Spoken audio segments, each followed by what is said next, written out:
Dear students, today we will talk about miscellaneous of chapter fourth chapter की जो miscellaneous है उसके बारे में आज अपन थोड़े सा डिस्कस करेंगे।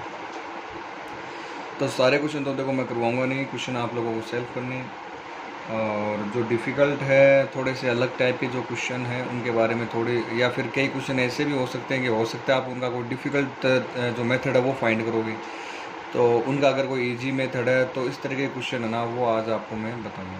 फर्स्ट क्वेश्चन जो है उसके बारे में अपन बात करते हैं कि prove that determinant is independent of theta. आपको है ना यहाँ पे एक डिटर्मिनेंट गिवन है और आपसे कहा है कि x sine theta cos theta minus sine theta minus x 1 cos theta 1 and x, ये आपको एक डिटर्मिनेंट जो है students this is already given, and आपसे बोला है कि prove that determinant is independent of theta, यानी कि ये जो डिटर्मिनेंट है वो थीटा पर क्या इंडिपेंडेंट है। इंडिपेंडेंट का मतलब ये हुआ कि आपको ना ये जो डिटर्मिनेंट है ना स्टूडेंट्स, ये डिटर्मिनेंट सोल्व करना है।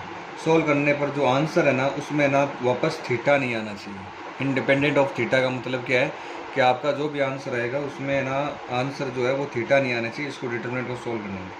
अच्छा स्टूडेंट्स, डिटर्मिनेंट सोल्व करने का तरीका आपको पता है, या तो आप ऑपरेशन लगा दो, अगर अदरवाइज अगर आप ना डायरेक्ट उसका एक्सपेंड कर सकते हो तो डायरेक्ट आप एक्सपेंड भी कर सकते हो। एक्सपेंड करने का मतलब आपको बताया, जैसे ये वाला तो प्लस का हो जाएगा, ये आप पॉजिटिव, ये नेगेटिव एंड अगेन पॉजिटिव, तो ये प्लस होगा फिर माइनस होगा फिर आपका प्लस होगा, और इस तरीके से आपको स्टूडेंट्स इसको सोल्व करना है। डिटर्मिनेंट सोल्व करते हैं ना अपन, बस वही सेम मेथड है, आपको ना इस तरीके से सोल्व कर लेना। तो ये आपको ना स्टूडेंट्स सेल्फ करना है। उसके बाद में सेकेंड क्वेश्चन आपको सेल्फ करना है। थर्ड क्वेश्चन की अगर अपन बात करेंगे तो इस तरीके से आपको ना एक डिटर्मिनेंट गिवन है, कोस अल्फा कोस beta cos alpha sign beta minus का साइन अल्फा 0 कोस अल्फा वगैरह वगैरह वगैरह। आपको ना इस क्वेश्चन में ना ऐसे कोई भी अलग से कोई कुछ और कुछ पूछा नहीं है, आपसे केवल इस क्वेश्चन में इतना ही पूछा है, find the value of this determinant, यानी कि इस डिटर्मिनेंट की आपको क्या फाइंड करनी है, वैल्यू फाइंड करनी है। तो अगर आपसे पूछा जाए कि find the value of this determinant, यही पूछा है इसमें, तो आपको ना इस डिटर्मिनेंट को सोल्व करना है और कुछ नहीं करना है। तो आप है ना ये जो C3 जो है ना C3, ये जो C3 जो कॉलम है इसके अलोंग क्या कर देना स्टूडेंट्स, इसको एक्सपेंड कर देना। C3 के अलोंग क्या करना है आपको, एक्सपेंड कर देना। तो बस इसमें इतना ही काम है और इसको सोल्व कर देना, आंसर आ जाएगा, बस सोल्व कर। अब बात करते हैं अपन क्वेश्चन नंबर 4 के बारे में। ये आपका क्वेश्चन जो है स्टूडेंट्स ये थोड़ा सा आपका डिफरेंट है। सो स्टूडेंट्स चलो अपन इसको सोल्व करते हैं। ये भी दो क्वेश्चन वैसा ही है, you have a determinant, here you have b plus C plus A plus B वगैरह वगैरह वगैरह, और इक्वल में आपको क्या दे रखा है, 0 दे रखा है, और आपको बोला है कि show that a plus B plus C equal to 0, या फिर a b और c ये तीनों के आपस में इक्वल है। तो ये दोनों चीज़ें है ना आपको प्रूफ करनी है। एक तो आपको ये प्रूफ करना है, अगर ये या तो ये हो सकता है या फिर ये हो सकता है, इस तरीके से आपको बताना है। तो स्टूडेंट चलो अपन ना ये जो डिटर्मिनेंट है ये सोल्व करते हैं। सबसे पहले अपन एक ऑपरेशन लगा देते हैं R1 में, R1 plus R2 plus R3, तो आपके पास डियर स्टूडेंट्स आपके पास हो जाएगा 2a plus 2b 2c, here you have also 2a 2b 2c, यहाँ पे भी आपके पास ये सेम है 2a 2b and 2c, and here is also you have c plus a plus b, a plus b b plus c b plus c c plus a, sorry है ना, तो equal to में क्या आ जाएगा, यहाँ पे 0 आ जाएगा।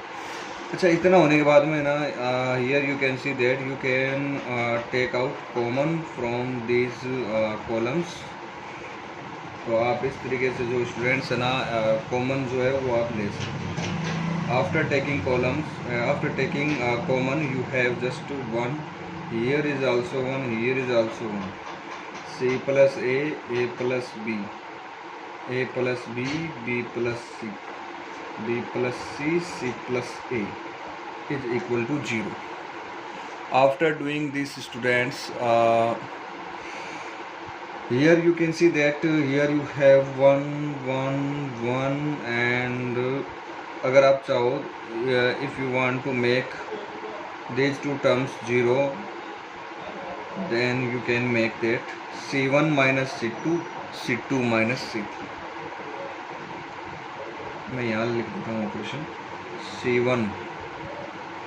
C1 माइनस C2 और C2 माइनस C3। इस तरीके से जो स्टूडेंट्स आपको ना ऑपरेशन जो है वो आपको लिखना है। अच्छा, ऑपरेशन लिखने के बाद में अपन बात करते हैं C1 minus C2 C2 minus C3, फिर है ना 2A plus B plus C। चलो ये ऑपरेशन लगाते हैं। C1 माइनस C2 1 माइनस 1 क्या आ जाएगा 0, इसमें से इसको माइनस करेंगे तो A से A कट जाएगा, C माइनस B बचेगा, फिर B से B कट जाएगा, A माइनस का C बचेगा, 1 माइनस 1 अगेन 0, इसमें से इसको माइनस करेंगे तो B से B कट जाएगा, A माइनस का C बचेगा, फिर इसमें से इसको कैंसिल करेंगे, C से C कैंसिल हो जाएगा, B माइनस का A बचेगा। Here you will have 1 B plus C plus A।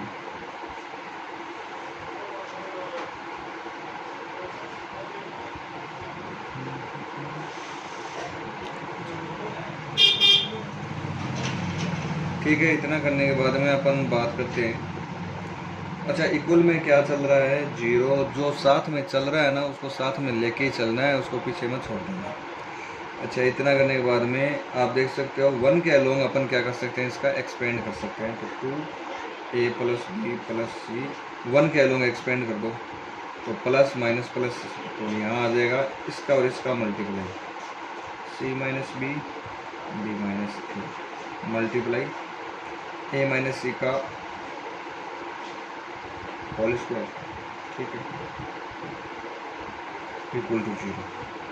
2A plus B plus C, इसका मल्टीप्लाई कर दो यार, BC माइनस का AC माइनस का B square minus minus minus का हो जाएगा प्लस का AB, सॉरी माइनस का A स्क्वायर, ये क्या A माइनस C है ना, माइनस का C स्क्वायर प्लस का 2C इक्वल टू 0। तो फाइनली देखो ए तो ये टर्म है और इसके मल्टीप्लाई में आगे वाली ये टर्म है, और इन दोनों टर्म्स का मल्टीप्लिकेशन क्या आ रहा है आपके पास 0 आ रहा है। तो दोनों टर्म्स का मल्टीप्लिकेशन 0 होने का मतलब ये है कि या तो आपका ये वाली टर्म 0 है या फिर ये वाली टर्म क्या होगी 0। तो ये वाली टर्म एक बार 0 लिख लेते हैं, तो 2 को तो उधर भेज देंगे, तो A plus B plus C equal to 0। एक चीज़ तो प्रूफ हो गई थी। दूसरा देखो ये यहाँ पे प्रूफ करना था, जो शायद दिख गया होगा आप लोगों को। एक तो ये प्रूफ करना था A plus B plus C equal to 0, तो ये चीज़ है ना ये आपकी प्रूफ हो चुकी है। दूसरा अपन है ना आगे वाली जो टर्म प्रूफ करनी है उसके लिए आगे टर्म तो ये आ ही नहीं रही, ये अलग आ रहा है। चलो मैं लिख लेता हूँ, कैसे लिखूँ,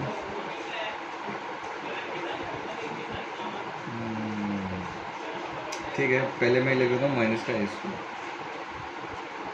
फिर लिख लेता हूँ माइनस का A स्क्वायर लिख लिया, फिर लिख लेता हूँ माइनस का AC, फिर लिख लेता हूँ, सारे लिख लो यार, एक माइनस का A स्क्वायर माइनस का AC।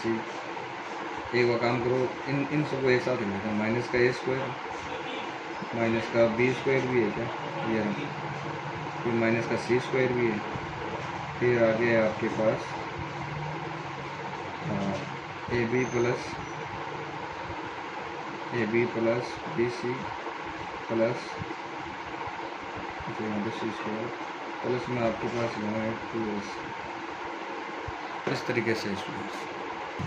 अच्छा, साथ में स्टूडेंट्स यहाँ जैसे 2AC है, ये रहा देखो 2AC आपको दिखाई दे रहा है, यहाँ पे आपके पास माइनस का AC हो रहा है, तो 2AC में से अगर माइनस AC करोगे तो यहाँ पे ओनली आपके पास AC ही बचेगा। ओके स्टूडेंट्स, इतना करने के बाद में अब आप एक काम करो, both side you will multiply by -2, यानी कि दोनों तरफ आपको ना स्टूडेंट्स -2 से जो है वो आपको क्या करना है, मल्टीप्लिकेशन करना है। -2 का मल्टीप्लाई करेंगे तो यहाँ पे आ जाएगा 2A का स्क्वायर प्लस 2B का स्क्वायर प्लस 2C का स्क्वायर, सॉरी माइनस का कर रहे हैं तो माइनस का 2AB माइनस का 2BC माइनस का 2AC इक्वल टू 0। अच्छा 2a² को आप लिख सकते हो a² प्लस a²। 2b² को आप लिख सकते हो b² प्लस b²। 2c को स्क्वायर को लिख सकते हो आप c² प्लस c² माइनस का 2ab माइनस का 2bc माइनस का 2ac 0 ये एक a² plus b² plus 2ab, ये तीनों मिलकर क्या बन जाएगा आपके पास a माइनस बी का होल स्क्वायर बन जाएगा। ठीक है। अच्छा ये a², फिर एक c² और एक 2ac, ये मिलकर बन जाएगा आपका a माइनस सी का होल स्क्वायर। फिर एक ये b², फिर c² और 2bc, ये तीनों मिलकर बन जाएगा b माइनस सी का होल स्क्वायर। तो मेरे हिसाब से यहाँ तक आप लोगों को कोई दिक्कत नहीं है। अच्छा एक बात बताओ, सबके ऊपर होल स्क्वायर लगा हुआ है। अच्छा a minus B, a minus C और b माइनस सी का होल स्क्वायर अगर 0 के इक्वल आ रहा है तो इसका मतलब क्या होगा? इसका मतलब देखो होल स्क्वायर है जिसके ऊपर देखो स्क्वायर लगा ना, इसका मतलब ये पॉजिटिव है, ये भी पॉजिटिव है और ये भी पॉजिटिव है। एक बात बताओ, 3 अगर पॉजिटिव नंबर्स है और उनको अगर आप ऐड कर दो तो कभी 0 आ सकता है क्या? नहीं आ सकता, किसी भी हालत में नहीं आ सकता, पॉसिबल ही नहीं है। How can you define that कि अगर आपको मैं कोई 3 नंबर दे दूं तो तीनों नंबर पॉजिटिव है, आप है ना उन तीनों को ऐड करके 0 कैसे प्रूफ करोगे? नहीं कर सकते, आपको सब्ट्रैक्शन करना पड़ेगा तभी 0 आ सकता है। तो इसका मतलब क्या हुआ कि ये पॉसिबल ही नहीं है, तो फिर अपन कर क्या रहे हैं? ये तो क्वेश्चन गलत हो गया अपना। कि होल स्क्वायर का मतलब क्या है कि स्क्वायर ओपन करने के बाद स्क्वायर लग गया ना, इसका मतलब वो वैल्यू पॉजिटिव होगी। यहाँ स्क्वायर लग गया इसका मतलब ये वैल्यू भी आपकी पॉजिटिव होगी, यहाँ स्क्वायर लग गया तो ये वैल्यू भी आपकी क्या होगी स्टूडेंट्स? पॉजिटिव होगी। और पॉजिटिव जो वैल्यूज़ है उनका सम कभी 0 हो नहीं सकता। हाँ एक काम हो सकता है, अगर a और b आपस में इक्वल हो जाए तो उनका a माइनस बी क्या हो जाएगा? 0। तो 0 का स्क्वायर क्या होता है? 0। अच्छा a और c भी आपस में इक्वल हो जाए तो ये भी 0 हो जाएगा, और b और c आपस में हो जाए इक्वल तो ये भी क्या हो जाएगा आपका? 0 हो जाएगा। इसका मतलब स्टूडेंट्स a, b और c तीनों ही क्या होने चाहिए? आपस में इक्वल होने चाहिए, तभी ये पॉसिबल हो सकता है। और ये बच्चों अपने को ये चीज़ है ना यहाँ पे प्रूफ करनी थी। ठीक है, चलो नेक्स्ट क्वेश्चन पर ध्यान देते हैं।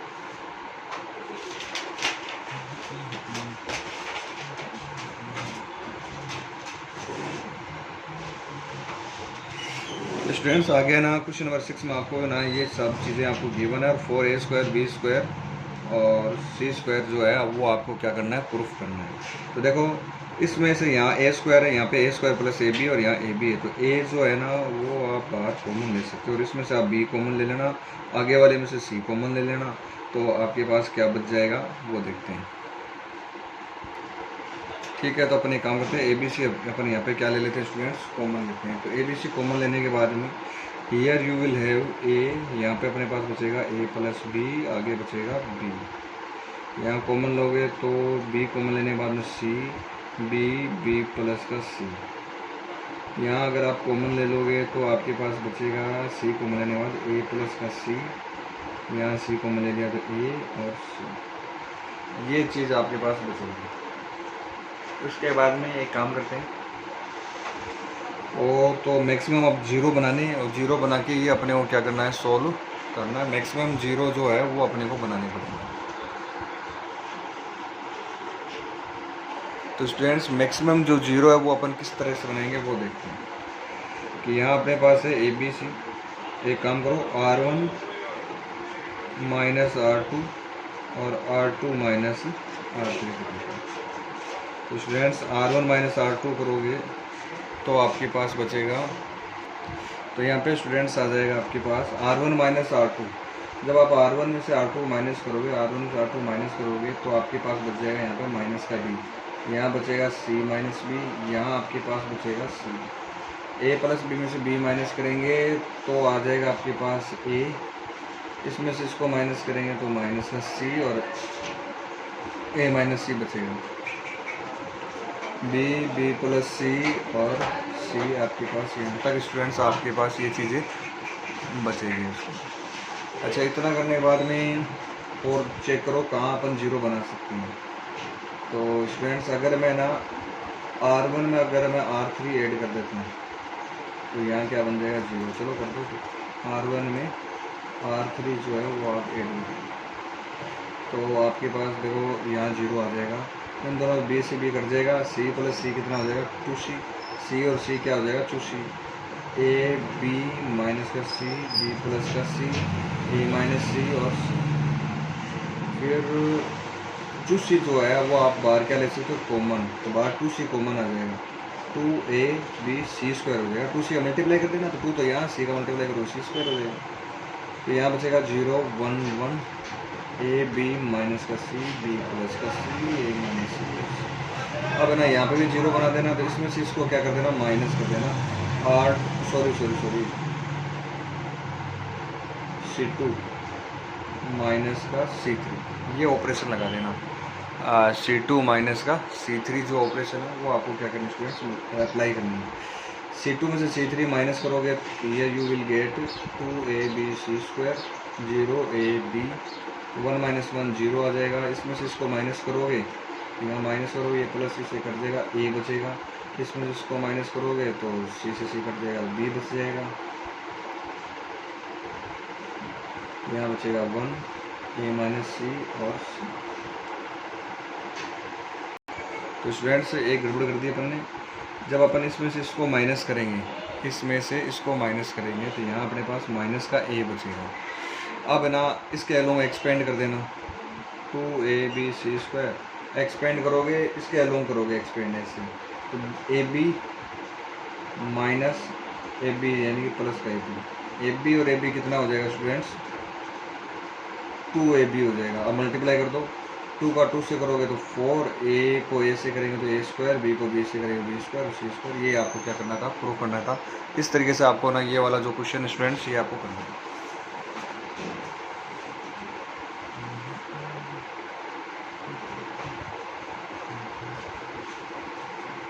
ओके स्टूडेंट्स नेक्स्ट क्वेश्चन की ओर अपन ध्यान देते हैं।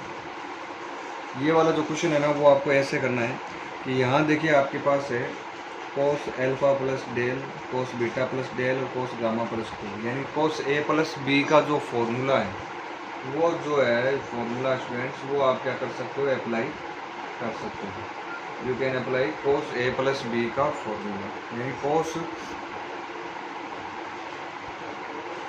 कोस ए प्लस बी का जो फॉर्मूला है स्टूडेंट्स वो आप क्या कर सकते हो यहाँ पे अप्लाई कर सकते हो। तो वो कैसे अप्लाई करना है वो और यहाँ देखिए आप लोग, आपके पास यहाँ पे ये चीज़ दे रखी है कि एक तो आपको दे रखा है यहाँ पे साइन अल्फा, कोस अल्फा, यहाँ कोस ए प्लस बी का फॉर्मूला लगा दो। कोस ए प्लस बी का जो फॉर्मूला लगाएंगे वो फॉर्मूला कुछ इस तरीके से आ जाएगा, कोस ए कोस बी प्लस साइन ए साइन बी, नीचे आ जाएगा साइन बीटा साइन गामा, कोस बीटा कोस गामा, अच्छा प्लस नहीं आएगा यहाँ पे, क्या आएगा माइनस का आएगा।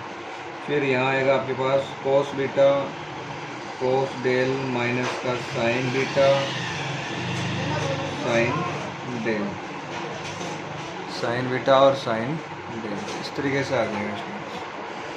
और यहाँ आपके पास नीचे बचेगा कोस गामा कोस डेल माइनस का साइन गामा साइन डेल। अच्छा ये देखो स्टूडेंट्स, इस डिटर्मिनेंट में ये टर्म्स है ना सारी ऐसे आपस में प्लस में दे रखी, तो आप इन्हें इसके दो डिटर्मिनेंट बना सकते हो इस तरीके से। एक में तो आ जाएंगे ये दोनों तो सेम ही रहेंगे।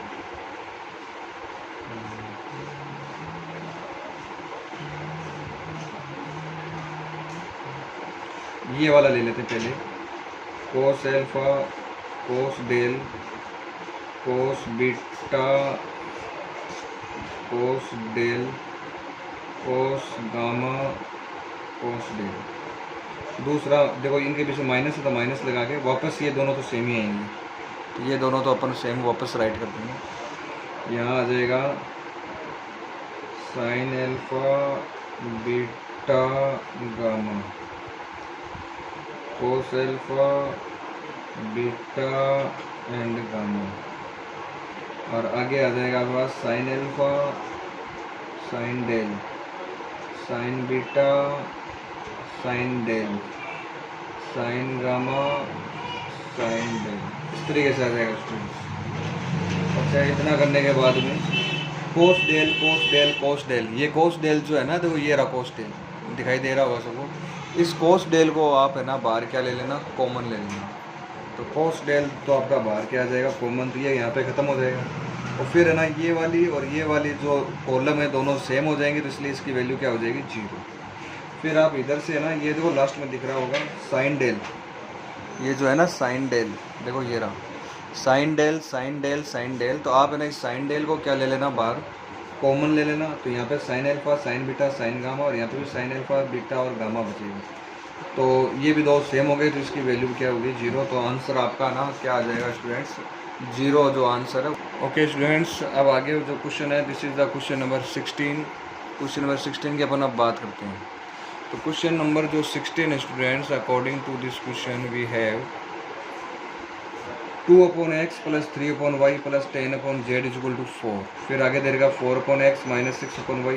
तो एक काम करना, यहाँ पे 1/x 1/y और 1/z है ना, एक बार के लिए आप है ना इसको ये मान लेना p, 1/y को मान लेना q, और 1/z को मान लेना pqr। तो आपकी इक्वेशन ये बन जाएगी 2p plus 3q plus 10r is equal to 4।